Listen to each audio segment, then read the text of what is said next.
Hello everyone. आज मैं आपको एक्सप्लेन करने जा रहा हूँ सीपीयू कोर सेक्शन किस तरह से काम करता है। जैसा कि आपको डायग्राम में दिखाई दे रहा है, स्केमेटिक में आपको कुछ इस तरह से ही दिखाई देता है। जैसे कि बाकी रेगुलेटर काम करते हैं, सेम उसी तरह से ये रेगुलेटर भी काम करता है। इसमें और रेगुलेटर में ये फ़र्क होता है। और रेगुलेटरों में खाली वोल्टेज का फीडबैक लिया जाता है कोयल से, और इसमें वोल्टेज के साथ साथ करंट का फीडबैक भी लिया जाता है सीपीयू से।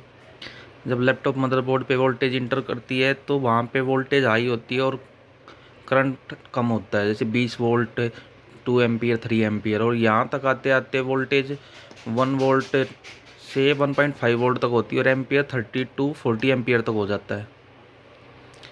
जब सारी स्टेज कंप्लीट हो जाती हैं, S5, S4, S3, तो एक पावर गुड मिलता है आयो को, सिस्टम पावर गुड जब आयो को मिलता है तो आयो VRON वहाँ से सेंड करता है इस आईसी पे। कभी कभार आईओ से आएगा, कभी कभार डायरेक्ट पीसीएस से भी आएगा। जब इसको पावर एसआरसी पुरानी आईसी होगी तो 19 वोल्ट भी इंटर होगा इसके अंदर इनपुट में, और 5 वोल्ट भी होगा। अगर लेटेस्ट आईसी है तो खाली 5 वोल्ट मिलेगा। जैसे ही आपको इसका विन मिलता है, उसके बाद इनेबल मिलता है, तो ये अपना PWM को स्टार्ट कर देता है। जहाँ पे VID 0 to 7 होता है वहाँ पे ये 3 फेज मिलेंगे आपको, 1 फेज, 2 फेज, 3 फेज। और जहाँ पे आपका सिंपली डाटा क्लॉक मिलता है वहाँ पे खाली आपको 1 फेज मिलेगा। जैसे इसको VRON मिलता है इनेबल, तो ये अपना आउटपुट स्टार्ट कर देती है। इन दोनों मॉस्फेटों की स्विचिंग करवाती है, upper MOSFET, lower MOSFET, upper lower, और अपना आउटपुट स्टार्ट कर देती है। इसके आउटपुट में आपको 1 वोल्ट से 1.5 वोल्ट मिलेगा, और एम्पियर 30 टू 40 एम्पियर मिलेगा। वोल्टेज इसकी थोड़ी बहुत अप डाउन होती रहती है। जैसे जैसे सीपीयू पे लोड पड़ता है तो वोल्टेज और करंट इंक्रीज होता है, और जैसे ही लोड कम होता है तो वोल्टेज डिक्रीज और करंट एम्पियर भी साथ में डिक्रीज हो जाता है। ये काफ़ी इंपॉर्टेंट सेक्शन होता है। तब इसको आप तब चेक करेंगे जब पावर ऑन नो डिस्प्ले का केस होगा।